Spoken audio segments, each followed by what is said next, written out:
ಎಲ್ಲ ಸ್ಪರ್ಧಾರ್ಥಿಗಳಿಗೆ ಕರ್ನಾಟಕ ಪಾಠಶಾಲೆ ಯೂಟ್ಯೂಬ್ ಚಾನಲ್ಗೆ ಸ್ವಾಗತ. ಫಸ್ಟ್ ಟೈಮ್ ಯಾರಾದರೂ ನಮ್ಮ ಚಾನಲ್ ನೋಡ್ತಾ ಇದ್ದರೆ ದಯವಿಟ್ಟು ಸಬ್ಸ್ಕ್ರೈಬ್ ಮಾಡ್ಕೊಳ್ಳಿ, ಹಾಗೆ ಪಕ್ಕದಲ್ಲಿರುವಂಥ ಬೆಲ್ ಐಕನ್ ಕ್ಲಿಕ್ ಮಾಡೋದನ್ನು ಯಾವುದೇ ಕಾರಣಕ್ಕೂ ಮರಿಬೇಡಿ. ಯಾಕಂದರೆ ಕರ್ನಾಟಕ ರಾಜ್ಯದಲ್ಲಿ ಸಾಕಷ್ಟು ನೇಮಕಾತಿಗಳು ನಡೀತಾ ಇದೆ. ಈ ಕಾಲಕ್ಕೆ ಯಾವ ನೇಮಕಾತಿಗಳು ನಡೆಯುತ್ತವೆ, ಯಾವಾಗೆಲ್ಲ ಎಕ್ಸಾಮ್ ನಡೆಯುತ್ತವೆ, ಏನೆಲ್ಲ ಎಕ್ಸಾಮ್ ಪ್ರೊಸೆಸ್ ನಡೆಯುತ್ತೆ, ಹಾಲ್ ಟಿಕೆಟ್ ಯಾವಾಗ ಬಿಡ್ತಾರೆ, ಸಂಪೂರ್ಣ ಮಾಹಿತಿ ನಮ್ಮ ಚಾನಲಲ್ಲಿ ಹಾಕ್ತಾ ಹೋಗ್ತೀವಿ. ಆ ಒಂದು ಕಾರಣಕ್ಕಾಗಿ ಚಾನಲ್ನ ಸಬ್ಸ್ಕ್ರೈಬ್ ಮಾಡಿಬಿಟ್ಟು ಪಕ್ಕದಲ್ಲಿರುವಂಥ ಬೆಲ್ ಐಕನ್ನ ಕ್ಲಿಕ್ ಮಾಡಿ ಇಟ್ಕೊಳ್ಳಿ. ಓಕೆ, ಸೊ ಸದ್ಯಕ್ಕೆ ನಾವು ಇವಾಗ ಈ ಒಂದು KE ಹೊರಡಿಸಿರುವಂಥ ಅಧಿಸೂಚನೆಯಲ್ಲಿ ಗ್ರಾಮ ಆಡಳಿತ ಅಧಿಕಾರಿ ಅಂದರೆ ವಿಲೇಜ್ ಅಕೌಂಟೆಂಟ್ ಆಫೀಸರ್ ಅಥವಾ ವಿಲೇಜ್ ಅಡ್ಮಿನಿಸ್ಟ್ರೇಟಿವ್ ಆಫೀಸರ್ ಏನು ಹೇಳ್ತೀವಿ ನಾವು, ಸದ್ಯಕ್ಕೆ ಕೆಲವೊಂದು ಹಳ್ಳಿ ಕಡೆ ತಲಾಟಿ ಅಂತ ನಾವು ಕರಿತೀವಿ. ಈ ಒಂದು ಹುದ್ದೆಗೆ ಇದೀಗ ಒಂದು ನೋಟಿಫಿಕೇಶನ್ ಆಗಿದೆ, ಆಯಿತಾ. ಸೊ ಒಟ್ಟು ಹುದ್ದೆಗಳ ಸಂಖ್ಯೆನ ನಾವು ನೋಡ್ತಾ ಹೋಗೋದಾದರೆ 505 ಹುದ್ದೆಗಳು ಖಾಲಿ ಇದ್ದಾವೆ. ಸೊ ಇದರಲ್ಲಿ ಪ್ರತ್ಯೇಕ ಜಿಲ್ಲಾವಾರು ಸಾಕಷ್ಟು ಹುದ್ದೆಗಳು ಖಾಲಿ ಇದ್ದಾವೆ. ಸೊ ಇದನ್ನು ನಾನು ನಿಮಗೆ ಒಂದು ಬಾರಿ ತೋರಿಸ್ಬಿಡ್ತೀನಿ, ನೋಡ್ಕೊಳ್ಳಿ. ಬೆಂಗಳೂರು ನಗರ 20, ಬೆಂಗಳೂರು ಗ್ರಾಮಾಂತರ 29, ಚಿತ್ರದುರ್ಗ, ಈ ರೀತಿಯಾಗಿ ಪ್ರತಿಯೊಂದು ಜಿಲ್ಲೆಗೆ ಸಪ್ರೇಟಾಗಿ ಹುದ್ದೆಗಳು ಖಾಲಿ ಇದ್ದಾವೆ. ಸೊ ನೀವು ಅಪ್ಲಿಕೇಶನ್ ಹಾಕಬೇಕಾದ್ರೆ ನೋಡ್ಕೊಂಡ್ಬಿಟ್ಟು ನಿಮ್ಮ ಕ್ಯಾಟಗರಿಯಲ್ಲಿ ಯಾವ ಡಿಸ್ಟಿಕ್ಗೆ ಎಷ್ಟು ಕ್ಯಾಟಗರಿಗೆ ಯಾವೆಲ್ಲ ಪೋಸ್ಟ್ ಇದೆ ಅಂತ ನೋಡಿಕೊಂಡು ಹಾಕಿ. ಇನ್ನು ಈ ಒಂದು ಹುದ್ದೆಗೆ ಅರ್ಜಿ ಸಲ್ಲಿಸೋದಕ್ಕೆ ವಿದ್ಯಾರ್ಹತೆಯನ್ನು ನಾವು ಗಮನಿಸ್ತಾ ಹೋಗೋದಾದರೆ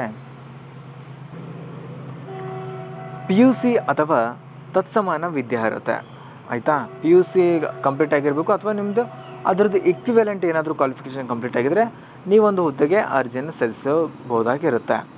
ಇನ್ನು ಅರ್ಜಿ ಸಲ್ಲಿಕೆ ಪ್ರಾರಂಭವನ್ನು ನೋಡೋದಾದರೆ ಸದ್ಯಕ್ಕೆ ಅರ್ಜಿ ಸಲ್ಲಿಕೆ ಪ್ರಾರಂಭ ಆಗಿದೆ.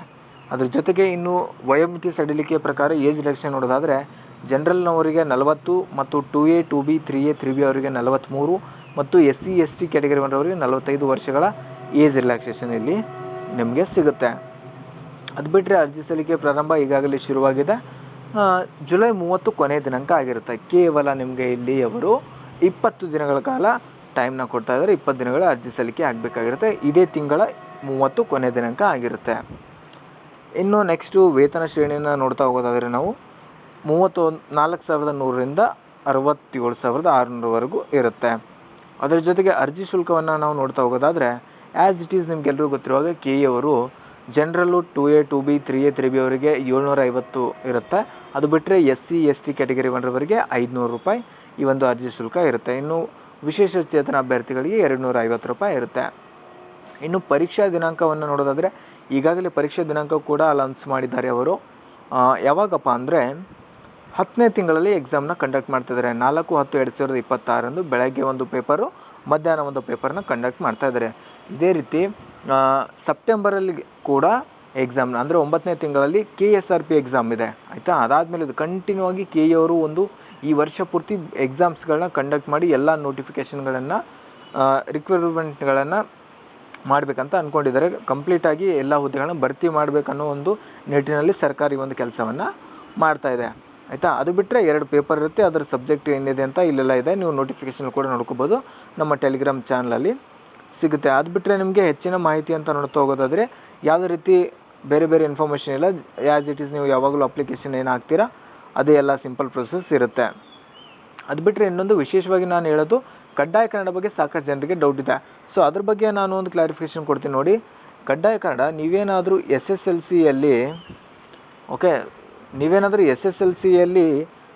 ಕನ್ನಡನ ಪ್ರಥಮ ಭಾಷೆಯನ್ನಾಗಿ ಅಧ್ಯಯನ ಮಾಡಿದರೆ ನೀವು ಯಾವುದೇ ಕಾರಣಕ್ಕೂ ಕಡ್ಡಾಯ ಕನ್ನಡ ಬರೆಯುವ ಅವಶ್ಯಕತೆ ಇಲ್ಲ. ಪ್ರಥಮ ಭಾಷೆ, ದ್ವಿತೀಯ ಭಾಷೆ ಅಥವಾ PUCಯಲ್ಲಿ ಪ್ರಥಮ ದ್ವಿತೀಯ ಭಾಷೆಯಾಗಿ ಅಧ್ಯಯನ ಮಾಡಿದರೆ ಕಡ್ಡಾಯ ಕನ್ನಡ ಬರೆಯುವ ಅವಶ್ಯಕತೆ ಇಲ್ಲ. ಅಪ್ಲಿಕೇಶನ್ ಹಾಕುವಾಗ ನೀವು ಅಲ್ಲಿ ಎಸ್ ಅಂತ ಕೊಡಬೇಕಾಗಿರುತ್ತೆ. ಓಕೆ, ಸೊ ಐ ಹೋಪ್ ಈ ಒಂದು ವಿಡಿಯೋ ನಿಮಗೆ ಇಷ್ಟ ಆಗಿದೆ. ದಯವಿಟ್ಟು ಲೈಕ್ ಮಾಡಿ, ಶೇರ್ ಮಾಡಿ, ಹಾಗೆ ಸಬ್ಸ್ಕ್ರೈಬ್ ಮಾಡೋದನ್ನು ಯಾವುದೇ ಕಾರಣಕ್ಕೂ ಮರಿಬೇಡಿ. ಇದೇ ರೀತಿಯ ಎಲ್ಲ ಇನ್ಫಾರ್ಮೇಟಿವ್ ವಿಡಿಯೋಗಳು ನಮ್ಮ ಚಾನಲಲ್ಲಿ ಬರ್ತಾ ಹೋಗ್ತೀವಿ. ಆ ಒಂದು ಕಾರಣಕ್ಕಾಗಿ ದಯವಿಟ್ಟು ಚಾನಲ್ನ ಸಬ್ಸ್ಕ್ರೈಬ್ ಮಾಡಿಬಿಟ್ಟು ಪಕ್ಕದಲ್ಲಿರುವಂಥ ಬೆಲ್ ಐಕನ್ನ ಕ್ಲಿಕ್ ಮಾಡಿ ಇಟ್ಕೊಳ್ಳಿ. ಹಾಗೆ ಸಾಕಷ್ಟು ಏನಾದರೂ ಡೌಟ್ಸ್ ಇದ್ದರೂ ಕೂಡ ಕಮೆಂಟ್ ಸೆಕ್ಷನಲ್ಲಿ ಕಮೆಂಟ್ ಮಾಡಿ, ಖಂಡಿತ ರಿಪ್ಲೈ ಸಿಗುತ್ತೆ.